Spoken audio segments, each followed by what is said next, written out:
Okay, agenda item number 11, council funding for services in the voluntary, community and faith sector. And that's over to Councillor Repton. Thank you.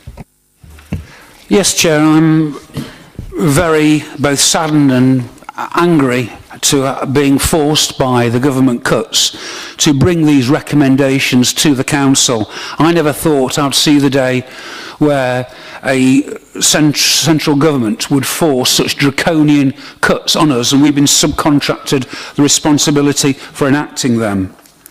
The Care Act has placed considerable and new responsibilities on cities such as Derby, and this is at a time when funding support to some of the most frail and vulnerable in our community has been savaged by government cuts. It leads us to the situation that we face today, and it's very stark, with government-inspired cuts amounting to £23 million, and this is equivalent to 30% of our total adult social care budget, and that's since 2010, that's what we've had so far. But we're now facing an additional further cut of 7.3 million, and this will equate to adult care losing 43% of our total budget in real terms. And by law, we have to protect those, and so sadly, in terms of the non-statutory services, such as grants, I have to bring this recommendation here today. I'm certainly not happy about that. I know none of the organisations are, because over many months now we've been involved in discussions, invited them to meetings, and they understand the position that we're in. They're obviously not happy about that position. We're not happy either. But there's absolutely nowhere else to go at all. We've searched. If there was anything else that we could have done to prevent these, I want it to be made absolutely clear we would have done that. This is the last resort for us.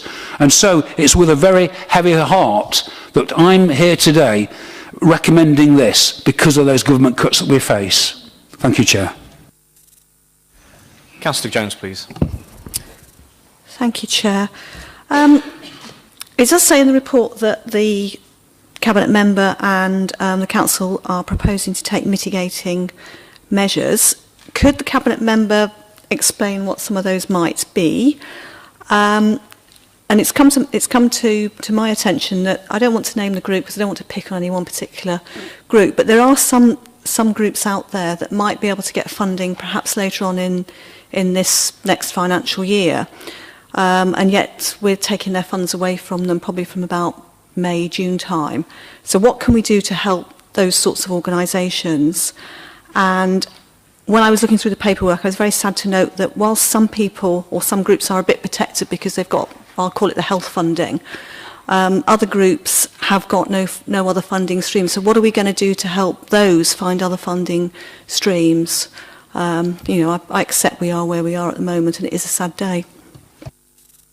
Councillor Repton, please. Yes, the mitigating factors are that we'll certainly be meeting each and every group, looking at what is if there is any way forward for them. The thing that we haven't got, because of what I've explained sadly, in the position the government have put us in, is money. What we have got is expertise and plenty of goodwill, and we will discuss with each and every one of those groups any alternative funding sources, different ways they wish to operate. That's what we can look at. But the one thing, and I've got to be completely honest with people, I don't want anyone to be deceived. One thing we haven't got, and that's quite clear, is money. But what we have got is goodwill and knowledge and experience, and we'll share that with them and look at any other alternative sources of funding or other ways that they can operate. Thank you, Chair.